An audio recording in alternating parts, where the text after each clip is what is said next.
Hello everyone, welcome back to the channel. In today's breakdown of Affair episode 4, we dive into a tense turning point for Wonwiwa.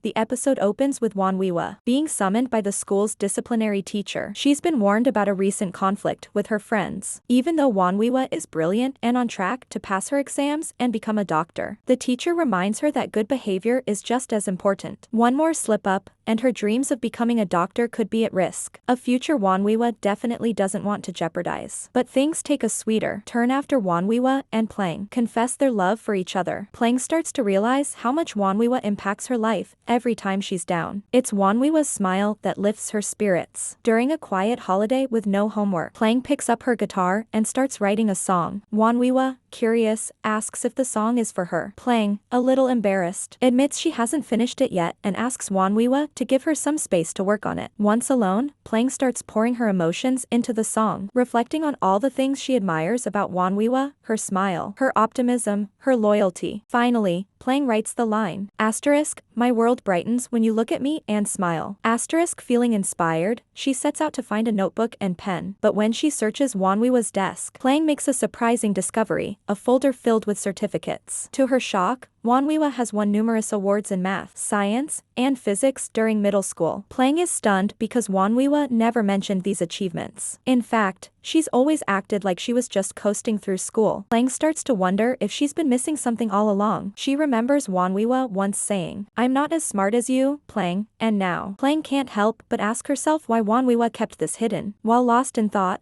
Plang's mood to write her song quickly fades. Feeling weighed down by her discovery, she heads downstairs with the folder of Wonwiwa's certificates in hand. But just as she reaches the bottom, she overhears a conversation between Aunt Vi and her husband that stops her cold. Aunt Vi's husband says, you don't need to kick her out directly, just make her feel like a burden, and she'll leave on her own. Hearing Aunt Vi, someone Plang thought of as a mother figure, casually refer to her as that girl with no family, breaks her heart. The home she once found warmth in now feels like a place she doesn't belong. Tears start streaming down her face. She can't believe that the woman who cared for her all these years wants her out. In shock, Plang bumps into Wonwiwa, who had also overheard her parents talking. Unable to hold it in any longer, Plang rushes back to her room, with Wonwiwa following closely behind, trying to explain. But Plang doesn't want to hear it. In a burst of anger and pain, she throws the certificates at Wonwiwa, sending them scattering across the floor. Tearful and stunned, Wonwiwa tries to gather her composure, but Plang's words cut deep. Why are you crying? Plang demands. You're smarter than me. You've won all these awards, but you kept telling me you were dumb. Were you afraid I'd be jealous? Or that I'd hate you? Wonwiwa, choking on her own tears, denies it. But Plang presses on, then why hide it? Taking a shaky breath, Wonwiwa finally responds. I didn't want to compete with you, Plang. I'm happiest when I see you proud of your success. That means more to me than these certificates ever could. She reveals that her mother always advised her to keep her achievements private, saying, it's good to excel, but don't stand out too much. It only invites trouble. But Plang, still hurt, shakes her head in disbelief. I'm Plang, your friend. I've never wanted anything bad for you. Even if you stood out more, I wouldn't be jealous, I'd be proud. Because I love you. Wonwiwa, sobbing uncontrollably, says, I love you too. But Plang, feeling more betrayed than ever, retorts, is this how people who love each other behave? There's no one in this world who's sincere with me, not even Aunt Vi. The person I thought was like a second mother. Wonwiwa, desperate to fix things, tries to defend her family. They're just stressed about money. You know they don't mean it like that. But Plang, her trust shattered, begins to pull away. Wonwiwa pleads, please, Plang, don't see me as a stranger. I would never betray you. You have to trust me. I love you, I really do. In a final attempt, Wonwiwa wraps her arms tightly around Plang, crying. But Plang, disillusioned with everything around her, can only mutter, asterisk, I hate you. When Plang joins Wonwiwa's family for dinner, her feelings have completely changed. As Plang sat through what she knew would be her last meal with Wonwiwa's family, her heart felt heavier than ever. She looked bitterly at the food on the table, her mind echoing with Aunt Vi's cruel words. Wonwiwa sensed the distance growing between them, but the room remained painfully silent. After dinner, Plang forced a smile and announced that she would be moving in with her aunt's family. She said it lightly, but everyone could sense the weight behind her words. She handed Pawit, Wonwiwa's father, some money, calling it compensation for taking care of her. Without hesitation, Pawit took the money and muttered a quick thank you, pretending to be grateful. But to Plang, his shamelessness only deepened her disdain. Wonwiwa, heartbroken, didn't believe that Plang was actually going to live with her relatives. She confronted her later in private,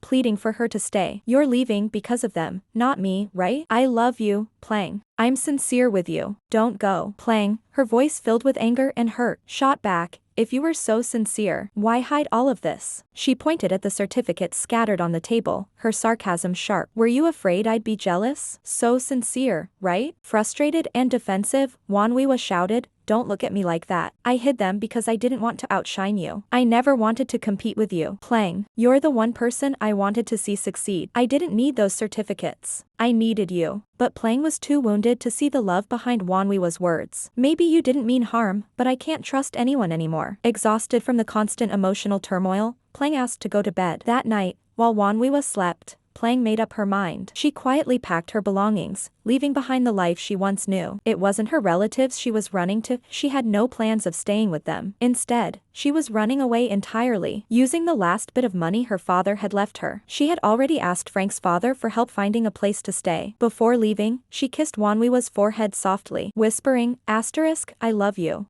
Tears streamed down her face as she placed a letter beside Wanwiwa's bed. It read, keep moving forward, Wan. Don't grieve over me. I love you. Goodbye.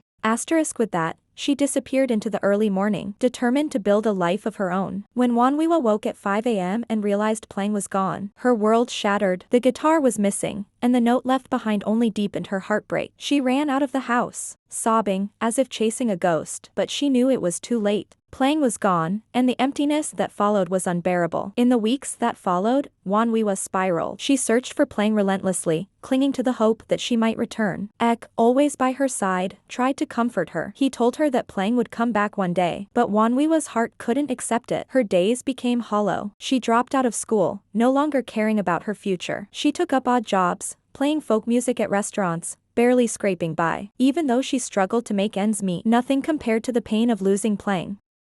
Each morning, she woke up at 4 a.m., haunted by the memory of the night Plang left. She blamed herself for falling asleep, for not noticing the signs. Life became a blur of empty days and sleepless nights. Meanwhile, Ek remained a constant presence in her life, always supportive, always hopeful. He never stopped caring for Wanwiwa, and though she pushed him away time and time again, he never left her side. He even proposed to her several times, but she always rejected him. Still, he endured her moods, her anger, and her sorrow, believing that one day, she would heal and open her heart to him. Years passed, and Wanwiwa had grown stronger, but the wound of losing Plang never fully healed. She learned the harsh truths about her family, discovering that her mother had once been a mistress to Kuanwat, Plang's father. Her mother had orchestrated much of the chaos in their lives, pushing Wanwiwa to succeed while ensuring that Plang was kept at a distance. The betrayal ran deep, and when Wanwiwa finally confronted her mother, she was filled with rage. Learning that her mother had driven Plang away and manipulated their lives, she made a choice to walk away from her mother, just as her mother had torn her and Plang apart. In leaving her mother behind, Wanwiwa felt a bittersweet sense of freedom. But no matter how far she ran from her past, one truth remained: she was still waiting for Plang, hoping against hope that one day, they would find their way back to each other. Wanwiwa spent over a decade waiting for the day she would see Plang again. Through all those years, no matter what happened, she held on to the hope that Plang would return, even if it took a lifetime. Eventually, she decided to marry Ek, hoping to find some semblance of peace. On her wedding day, Wanwiwa wished deeply for Plang to attend, to see her one last time, but Plang never showed up.